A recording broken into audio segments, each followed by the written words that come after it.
ಅಂದರೆ ಕಪ್ಪು ಗೆದ್ದ ಮೇಲೆ ಆ್ಯಕ್ಚುಲಿ ಎಲ್ಲರಿಗೊಂದು ಜೋಶು ಖುಷಿ ಅನ್ನೋದು ಇರುತ್ತಲ್ಲ, ಆ ಖುಷಿಗಿಂತ ಒಂದು ನೆಮ್ಮದಿ. ಅಂದರೆ ಒಂದು ಏನು ನಾನು 4-5 ವರ್ಷ ಸೀಸನ್ ಆಡಿದ್ವಿ, ಎಲ್ಲದರಲ್ಲೂ ಫೈನಲ್ಸು ಸೆಮಿಫೈನಲ್ಸ್ ಇನ್ನೇನು ಕಪ್ ಎತ್ಕೋತೀವಿ ಅಂತಿದ್ವಿ, ಮಿಸ್ ಆಗ್ಬಿಡ್ತಾ ಇತ್ತು. ಸೊ ಅದಾದಮೇಲೆ ಅಂದರೆ ಟೂರ್ನಮೆಂಟ್ ಆದಮೇಲೆ ಹೆಚ್ಚು ಕಮ್ಮಿ ಒಂದು 3-4 ತಿಂಗಳು ರಾತ್ರಿ ಹೊತ್ತೆಲ್ಲ ಒಂಥರ ನಿದ್ದೆಲೆಲ್ಲ ಕಾಡೋದು ನಮಗೆ, ಆ ಮ್ಯಾಚ್ಗಳು ಅಥವಾ ಆ ಸಿಚುವೇಶನ್ಗಳು ಏನೇನಾಗಿತ್ತು. ಸೊ ಅದೊಂದು ಭಯ ಅದು. ಅಂದರೆ ಒಂದು ವರ್ಷ ಅಯ್ಯೋ ಅದೇ ನೋವಲ್ಲಿ ಅದೇ ಟೆನ್ಷನಲ್ಲಿ ಇರ್ತೀವಿ. ಸೊ ಈ ಸಲ ಕಪ್ ಗೆದ್ದು ಒಂದು ಖುಷಿ ಅನ್ನೋಕ್ಕಿಂತ ನೆಮ್ಮದಿಯಾಗಿದ್ದೀವಿ. ಇನ್ನು ಆ ನೈಟ್ ಮೇರ್ಸ್ ಇಲ್ಲ, ಆರಾಮಾಗಿರ್ಬೋದು ಅಂತ.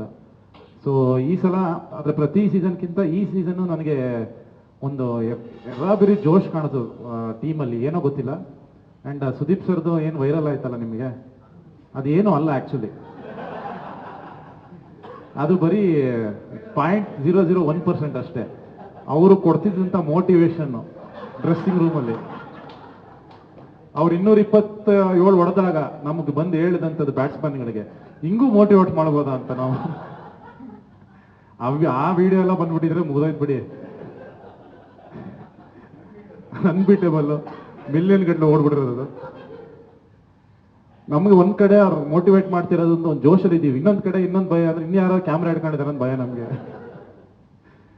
ಸೊ ಆ ಒಂದು ಭಾಳ ಅಂದ್ರೆ ಭಾಳ ಒಂದು ಎನರ್ಜೆಟಿಕ್ ಆಗಿ ಭಾಳ ಮಜವಾಗಿ ಆಡಿದಂಥ ಸೀಸನ್ ಇದು.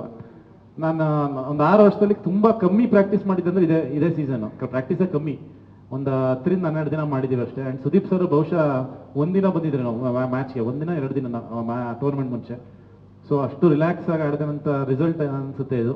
ಆ್ಯಂಡ್ ಎಂಟೈರ್ ಟೀಮ್ ಜೇಕ್ ಅವ್ರು ಹೇಳಿದಂಗೆ ಯಾರು ಯಾವಾಗ ಬಂದು ಏನು ಮಾಡ್ತಾರೆ ಅಂತ ಗೊತ್ತಾಗ್ತಿರ್ಲಿಲ್ಲ. ಸೊ ಆ ಥರ ಒಂದು ಪ್ರತಿಯೊಬ್ಬರು ಒಂದು ಬ್ಯಾಕಪ್ ಆಗ್ತಾ ಬಂದರು. ಆ್ಯಂಡ್ ತುಂಬ ಖುಷಿ ಇದೆ.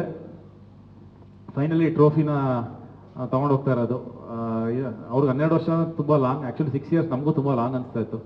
ಅಂದರೆ ಪ್ರತಿ ಸಲ ಇನ್ನೇನು ಬಂತು ಎಲ್ಲಾನು ಹೊಡ್ಕೊಂಡು ಬರ್ತಾ ಇದ್ವಿ, ಇದರಲ್ಲಿ ಮಿಸ್ ಮಾಡ್ಬಿಡ್ತಾ ಇದ್ವಿ ಸೆಮಿಫೈನಲ್ಸು ಇಲ್ಲ ಫೈನಲ್ಸಲ್ಲಿ. ಎಸ್ಪೆಷಲಿ ಲಾಸ್ಟ್ ಇಯರ್ ಫೈನಲ್ಸಲ್ಲಿ ಸೋತಿದ್ದಂತೂ 6 ತಿಂಗಳು ನಿದ್ದೆ ಮಾಡಿದೆ ಕರೆಕ್ಟಾಗಿ ಹೇಳ್ಬೇಕಂದ್ರೆ. ಯಾಕಂದ್ರೆ ಸಿನಿಮಾ ಸೋದಾಗ ಅಷ್ಟು ನೋವಾಗಲ್ಲ, ಇದು ಜಾಸ್ತಿ ನೋವಾಗುತ್ತೆ. ಫೈನಲಿ ಖುಷಿ ಇದೆ. ಆ್ಯಂಡ್ ಡೆಫಿನೆಟ್ಲಿ ನೆಕ್ಸ್ಟ್ ಇಯರ್ ಕೂಡ ಈ ಕಪ್ ಇಲ್ಲೇ ಇರುತ್ತೆ. Thank you so much. Latest ಹಾಗೂ ಇಂಟ್ರೆಸ್ಟಿಂಗ್ ಸುದ್ದಿಗಳಿಗಾಗಿ ಬಾಸ್ ಟಿವಿ ಕನ್ನಡ ಚಾನೆಲ್ನ ಸಬ್ಸ್ಕ್ರೈಬ್ ಮಾಡಿ, ಹಾಗೆಯೇ ಬೆಲ್ ಐಕಾನ್ ಪ್ರೆಸ್ ಮಾಡಿ. ಇದರ ಜೊತೆಗೆ ಫೇಸ್ಬುಕ್, ಇನ್ಸ್ಟಾಗ್ರಾಮ್, ಎಕ್ಸ್ನಲ್ಲೂ ಮಿಸ್ ಮಾಡದೆ ಫಾಲೋ ಮಾಡಿ.